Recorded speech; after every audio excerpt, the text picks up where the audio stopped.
শেখ হাসিনার নির্দেশেই ট্রেনিং প্রাপ্ত খুনিরা হাদিকে হত্যার উদ্দেশ্যে গুলি চালিয়েছে। বাংলাদেশকে মেধাশূন্য করার যে একটি মিশন, সেই মিশন আসলে থেমে যায়নি। যারা আওয়ামী নেগেটিভ এবং ভারতীয় নেগেটিভের বিরুদ্ধে লড়াই শুরু করেছে তাদেরকে বেছে বেছে আজকে টার্গেট করা হয়েছে। ছিল ভারতের একটি পরিকল্পনা বাংলাদেশকে মেধাশূন্য করা। একদিকে ভারত মুক্তিযুদ্ধে সহযোগিতা করছে, অন্যদিকে ভারতের প্রত্যক্ষ বা পরোক্ষভাবে বাংলাদেশকে কিভাবে মেধাশূন্য করা যায় সেই কাজটিও কিন্তু ভারত করেছে। আমরা যদিও শুধুমাত্র পাকিস্তানকে দোষারোপ করি যে এই কাজের সাথে পাকিস্তানের দোসররা তারা জড়িত, বাট এখনকার ইতিহাস বিশ্লেষণ করলে দেখা যায় যে ওই সময় ভারতের চর এবং দোসররা তারাও কিন্তু এই কাজের সাথে যুক্ত হয়েছিল।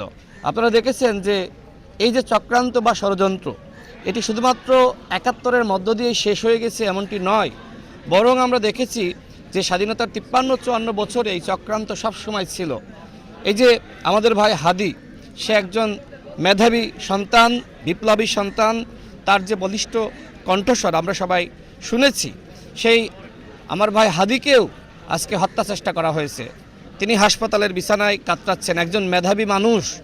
আমার প্রশ্ন হলো, এই ১৪ই ডিসেম্বরের আগে কেন, কি উদ্দেশ্যে আমার ভাই হাদিকে গুলি করা হলো হত্যার উদ্দেশ্যে?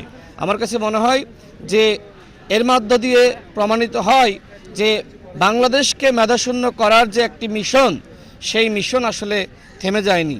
এই যে ১৪ই ডিসেম্বর আসলেই তার আগে এই ধরনের চক্রান্ত ষড়যন্ত্র আরও বেড়ে যায়। আমরা গণ অধিকার পরিষদ, আমরা সাম্য, মানবিক মর্যাদা, সামাজিক সুবিচারের একটি রাষ্ট্র আমরা কল্পনা করি এবং সেই জন্য আমরা সবাইকে বলবো, আসুন আমরা সবাই একতাবদ্ধ হয়ে কাজ করি। শেখ হাসিনার একটি অডিও সামাজিক যোগাযোগ মাধ্যমে ভাইরাল হয়েছে। সেখানে আমরা লক্ষ্য করছি শেখ হাসিনা নিজে বলছে যে বিএনপি এবং জামাতের নেতাকর্মীদের উপরে হামলা করার জন্য। তো আমার কাছে এখন প্রশ্ন হলো, এই যে আমাদের ভাই উসমান হাদিকে হত্যার উদ্দেশ্যে গুলি চালানো হয়েছে এবং তিনি এখন কোমায় রয়েছেন, তিনি বাঁচবেন কি মারা যাবেন আমরা কেউ জানি না। আমি মনে করি শেখ হাসিনার নির্দেশেই ট্রেনিং প্রাপ্ত খুনিরা হাদিকে হত্যার উদ্দেশ্যে গুলি চালিয়েছে।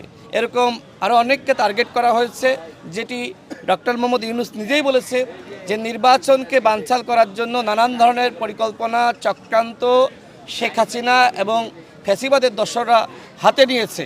আমার কাছে মনে হচ্ছে যে বাংলাদেশকে কিভাবে মেধাশূন্য করা যায়, যারা ভারতীয় আধিপত্যবাদের বিরুদ্ধে লড়াই করে, যারা আওয়ামী লীগের বয়ান যে মিথ্যা ন্যারেটিভ এবং স্বাধীনতা যুদ্ধ নাকি আওয়ামী লীগের নেতৃত্বে হয়েছে, এই বয়ানগুলো ভেঙে দেওয়ার জন্য যারা বাংলাদেশের জনগণের হয়ে বিকল্প ন্যারেটিভ দাঁড় করাচ্ছে, তাদেরকে বেছে বেছে টার্গেট করা হয়েছে। প্রথম টার্গেট ছিল আমাদের উসমান হাদি, তাকে হাসপাতালে পাঠানো হয়েছে। এরপরে হয়তো আমি, আপনি কিংবা বাংলাদেশের অন্যান্য মানুষ, আমি এই জন্য সবাইকে বলবো যে ফ্যাসিবাদ এবং তার দোসররা যে প্ল্যান করেছে বাংলাদেশকে মেধাশূন্য করা, যারা আওয়ামী নেগেটিভ এবং ভারতীয় নেগেটিভের বিরুদ্ধে লড়াই শুরু করেছে, তাদেরকে বেছে বেছে আজকে টার্গেট করা হয়েছে।